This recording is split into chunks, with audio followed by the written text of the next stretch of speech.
السلام عليكم ورحمة الله وبركاته. اللهم صل وسلم وبارك على سيدنا محمد.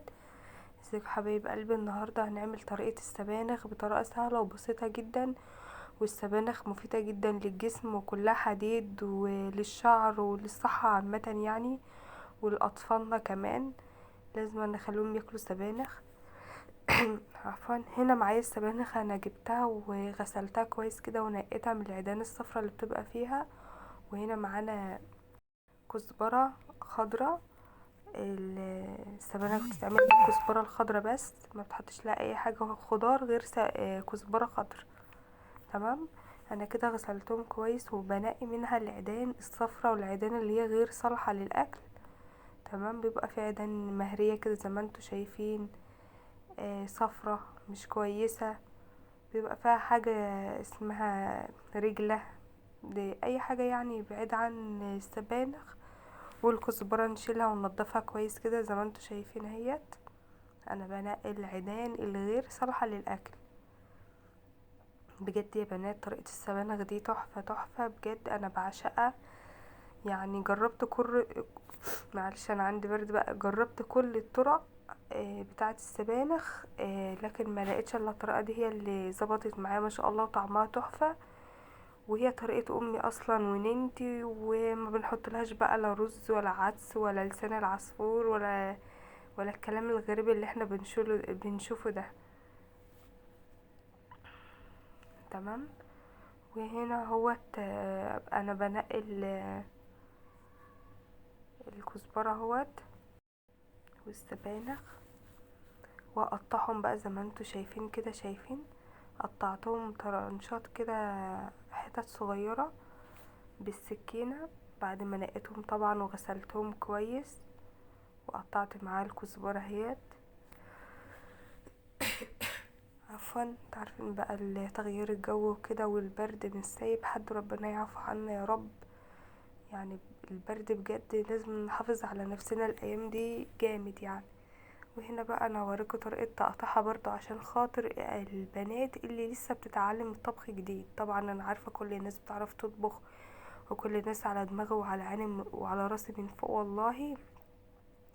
بس فعلا انا اعرف بنات حرفيا ما بيعرفوش حاجه عن الاكل ولا عن المطبخ، ولا يعرفوا اي حاجه بتتعمل ازاي في المطبخ. فالكلام ده لهم هم، وانتوا كلكم على دماغي من فوق والله، احسن ناس واحلى جمهور. بس بالله عليكم ما تنسوا تعملوا لي لايك والاشتراك وتفعيل الجرس عشان تشجعوني وتخلوني كده اكمل واقف على رجليا بكم باذن الله بعد ربنا طبعا.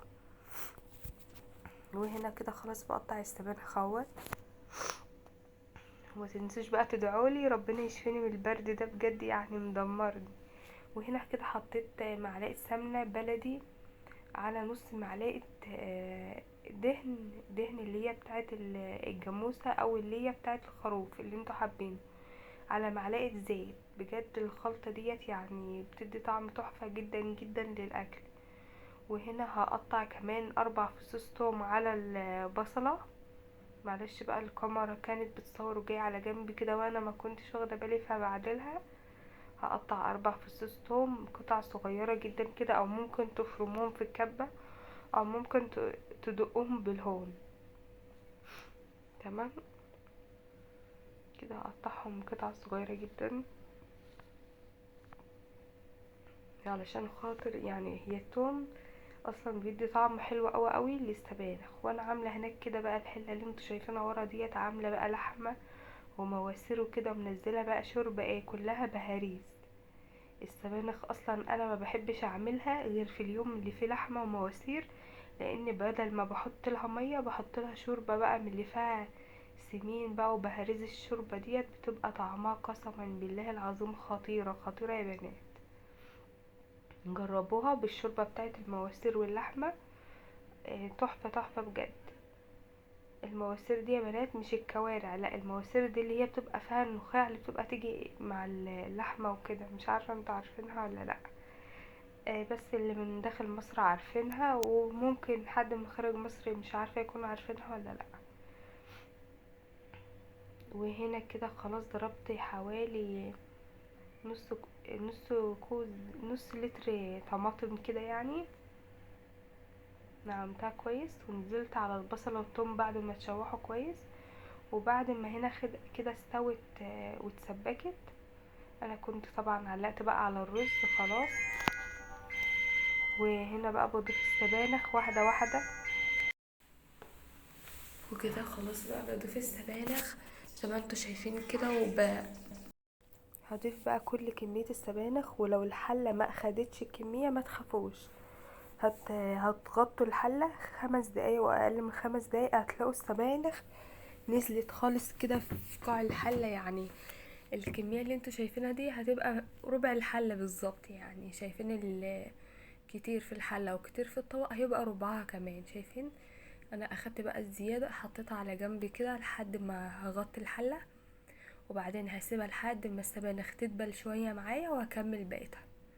اهو زي ما انتوا شايفين كده، انا السبانخ نزلت زي ما انتوا شايفين اهوت، وانا كملت الباقي حطيتها الباقي عليه كده عادي. ما تخافوش هتستوي كلها مع بعض، ما تقلقوش يعني، عشان محدش يقول يعني ده تستوي دي لا. لا، السبانخ بتستوي على طول، يعني من نوع الخضروات اللي بتستوي على طول، اللي ما بتاخدش وقت.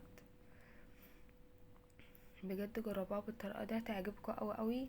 انا بقى ما بحبش احط لها ولا رز ولا عدس ولا لسان العصفور ولا اي حاجه من الحاجات دي نهائي. يعني انا بشوف ناس بينقعوا رز ويحطها معاها، وناس بيحطوا لسان العصفور، وناس بيحطوا عدس.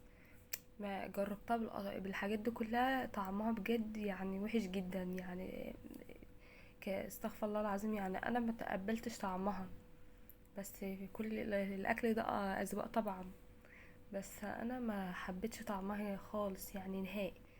بجد بعملها لوحدها كده، كزبره خضرا وبتاع ده والسبانخ، وبقللها ببصل وتوم فقط، والصلصة والبهارات بقى ملح وكمون وشوية فلفل اسمر. شايفين بقى الشوربة منزلها بهاريس. يعني تفضلوا كده تغدوا معانا اكلة كانت بجد هي دي الاكلات بتاعه الشتاء.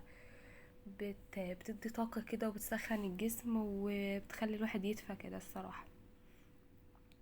انا بقى هزق السبانخ من الشوربة والبهاريس. شايفين بقى النخاع نزل كده والبهاريس بتاعه الشوربة، والرز استوى ورا كده.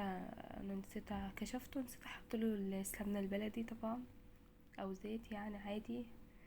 فهنا بقى خلاص كده هغطي السبانخ لحد ما تستوي. شايفين شكلها بقى؟